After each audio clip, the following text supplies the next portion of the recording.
Hey, what's up guys? Drew here over at RevHiker Outdoors, and I've got a video for you today. I had an idea for a video and I thought about doing it one video versus like a series of 5. And I decided to break it up into 5 series so that I could spend a little bit more time on each one. So this is going to be like a top 5 video series. And it's going to be my top 5 uses for an Altoids tin. And the very first one that I want to talk about is using it for a wallet. So I'm going to talk about my Altoids tin wallet in just a sec. So stick around and I'll show you the contents and how I modified this to work awesome as a wallet. Alright guys, so here is my Altoids tin wallet. Now you can see I've got 5 Altoids tins here, and I'm not going to go into these 4, but these will be modified, and I'll show you how I'm going to take these cans or these tins and make them into some pretty cool stuff for whether it be everyday carry or hiking or bushcraft or survival or whatever it is. So stick around, and each week I'm going to release a new video on the Altoids tin top 5 uses. But for today we're going to talk about the wallet. So let's get into the contents of this thing. Now you can see that I've got some, this is some Gorilla Tape. I'll just start with the outside. The main reason I put Gorilla Tape on this thing,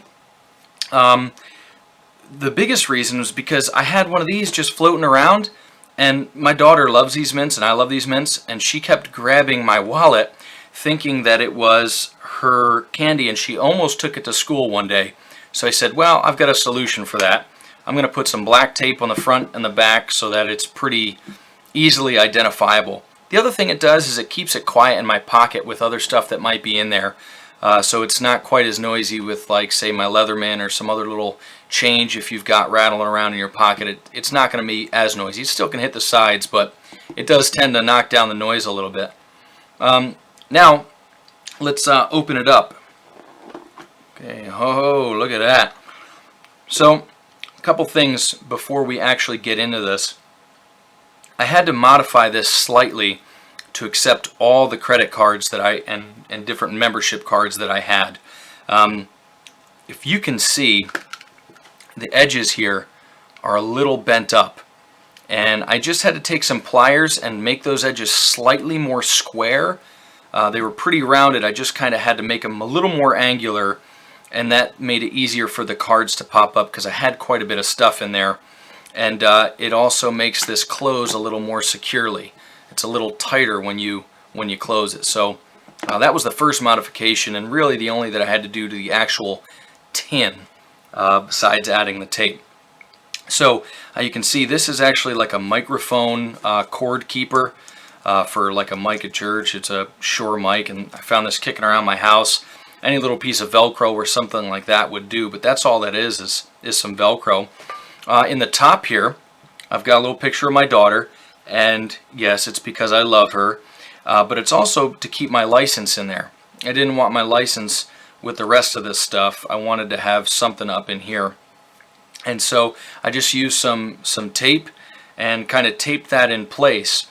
Are there probably better ways to do this? Possibly. I thought about doing magnets, but if your credit card strip comes in contact with even a small magnet for a long period of time, it can ruin the information on there. So I was not all kind of excited about ruining all that stuff. So I just keep my daughter's picture in there, and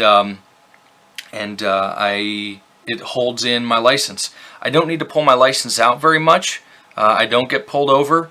I don't buy alcohol, and I don't buy tobacco stuff, so I don't need to pull out my ID that much, so that doesn't really bother me. It takes a second to get it out of there, but it's usually as easy as just kind of getting behind this picture and popping it out. And no, I'm not going to pull it out because I don't want you guys having all my information, because most of you are cool, but might be a couple that aren't. So anyway, just kidding. The other thing, now this is the main part of it.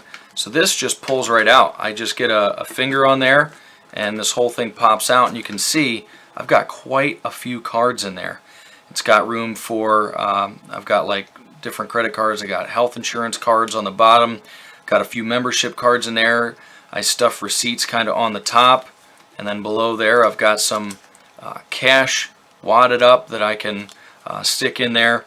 And it just keeps everything kind of nice and tight. And I don't want you seeing any of this stuff either, but like there's my health insurance cards and stuff like that. And then down in the bottom, I've got like my hunter safety course. I've got some insurance and registration for my motorcycle, my membership card to the gun range, and just, you know, a couple things like that. So nothing crazy, but you know, there's that. And then this just all fits in there pretty nicely. When I want to get a card, I just pop this. I kind of hold it in my hand, pop it up, and I just slide out whatever card I want. Again, it's a little awkward on camera, but I can just kind of slide that right out and pull it out and then slip it back under when I'm done, and then the whole thing fits neatly in here. Now, it did take a little bit of getting used to coming from another wallet, but I've had this now for like 2.5 weeks because I really wanted to test this particular one out to make sure that it was kind of even viable to do. You know, I'm not going to make a video on something that I don't really use. So anyway, that's the wallet. Like I said, really simple. You could do this with hair ties, with rubber bands, with any manner of things. As long as you modify this to make them slide out easier. You can see it slides out relatively easy, and it holds a good amount of cards. I've got several cards in there. I think I counted, and I had something like 10 or 11 cards plus the cash plus some receipts. So there you have it, guys. That's my little wallet. Everything fits in there nice and tight, and you can wiggle it, and you know, it doesn't make any noise, nice and silent. And I don't know, if you didn't have the tape on here and someone went to rob you, say, all I have is an Altoids tin. So I don't know how viable that is. I'm just kind of joking, but anyway, guys, that is, and these are not in any particular order, but this is part 1 of the series of top 5 uses for an Altoids tin. Now, Altoids tin. If you guys want some really cool things, some of my inspiration for this is from my friend's channel, and his name he's Cliff over at The Urban Prepper, and just search The Urban Prepper, and he'll pop up. Really cool guy. He does some crazy urban survival Altoids kins. I'm gonna do more like the wilderness style, without giving away too much. But anyway, thanks for watching part 1 of my top 5 uses for Altoids tins. Thanks for watching, guys. Don't forget to thumbs up and subscribe. God bless you as always, and I will catch you next time.